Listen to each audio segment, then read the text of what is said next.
Price Lord எல்லாரும் எப்படி இருக்கீங்க?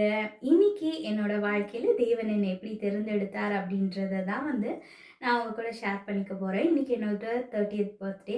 கடந்த நாட்கள் முழுவதும் தேவன் என்ன கண்மணியை போல பாதுகாத்து வந்திருக்கிறாரு. இன்னைக்கு என்ன நான் சொல்ல போறேன் அப்படின்னா, சின்ன வயசுல இந்த ஃபோட்டோல இருக்கிற ஸ்டேஜ் 6 இயர்ஸ் இருக்கும்போது சண்டே சர்வீஸ்ல ஒரு 300 மெம்பர்ஸ் இருந்திருப்பாங்க அந்த சர்ச்சில்.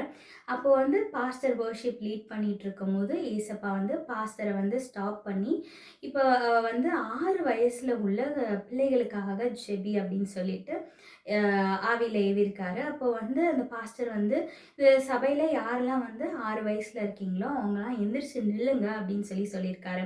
அப்போது சுற்றி முற்றி பார்த்தா ஒருத்தரும் நிற்கலை. என்னோட அம்மா என்னை எழுப்பி நிறுத்தினாங்க. ஸோ அப்படி நிற்கும் போது அவர் எனக்காக ப்ரேயர் பண்ணார். இந்த மாதிரி ஜீவனுக்கு ஏதுவான ஏதோ ஒரு காரியம் இருக்குது, அதுக்காக ஏசப்பா ஜெபிக்க சொல்கிறாரு அப்படின்னு சொல்லிட்டு எனக்காக ப்ரேயர் பண்ணார். ப்ரேயர் பண்ணி முடிச்சதுக்கப்புறம் என் ஆத்மாவும் சரீரமும் என் ஆண்டவருக்கே சொந்தம் அப்படின்ற பாடலை பாட வச்சார். ஸோ நான் அதை அந்த அறியாத வயசுலேயே ஏசப்பா யார் அப்படின்ட்டு அறியாத வயசுலேயே தேவன் என்னை முழுமையாக ஒப்பு கொடுக்க வச்சுருக்காரு. என்னோட ஜீவனை காத்திருக்கிறாரு. அன்னிலிருந்து இன்னை வரைக்கும் என்னோட ஜீவனை பாதுகாத்திருக்கிறாரு. என்னை விட்டு விலகாமல் என் கூட இருந்திருக்காரு. நான் அவரை விட்டு விலகி போனாலும், ஏசப்பாட்ட கோச்சிக்கிட்டு பேசாமல் இருந்தாலும், ஏசப்பா ஒரு நாளும் என்னை விட்டு விலகினதே கிடையாது. இந்த நாள் வரைக்கும் என்னோட ஜீவனை பாதுகாத்திருக்கிறாரு. பல மனிதர்களோட தீமையான எண்ணங்கள்லேருந்து காரியங்கள்லேருந்து என்னை பாதுகாத்திருக்கிறாரு.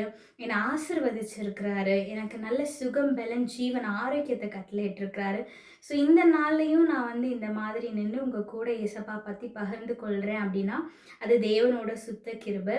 தேவன் என்னை அன்னைக்கு சந்திக்கலை அப்படின்னா நான் இன்னைக்கு உங்கள் முன்னாடி நின்று பேசிகிட்டு இருக்க மாட்டேன். ஸோ இன்னைக்கு ஒரு சாட்சி மாதிரி தான் பகிர்ந்து கொள்ள வந்தேன்.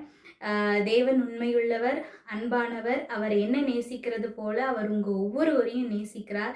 உங்கள் ஒவ்வொருவரையும் குறித்ததான ஒரு திட்டம் தேவன் வைத்திருக்கிறார். இந்த நாளில் உங்களை ஜீவனோடு வைத்திருக்கிறார் அப்படின்னா உங்களை குறித்து ஒரு பெரிய திட்டம் வச்சுருக்கிறாரு. ஸோ என்ன ஒரு காரியமாக இருந்தாலும், உங்களோட சிச்சுவேஷன் எவ்வளோ மோசமாக இருந்தாலும் கிவ் அப் பண்ணிடாதீங்க. ஏசப்பா உங்களை நேசிக்கிறார். நீங்கள் ஏசப்பாவுக்கு ரொம்ப ரொம்ப ரொம்ப ஸ்பெஷலான பர்சன். எப்படி நான் ஏசப்பாவுக்கு ரொம்ப ஸ்பெஷலோ அதே மாதிரி நீங்களும் ஏசப்பாவுக்கு ரொம்ப ஸ்பெஷல். ஸோ கிவ் அப் பண்ணிடாதீங்க.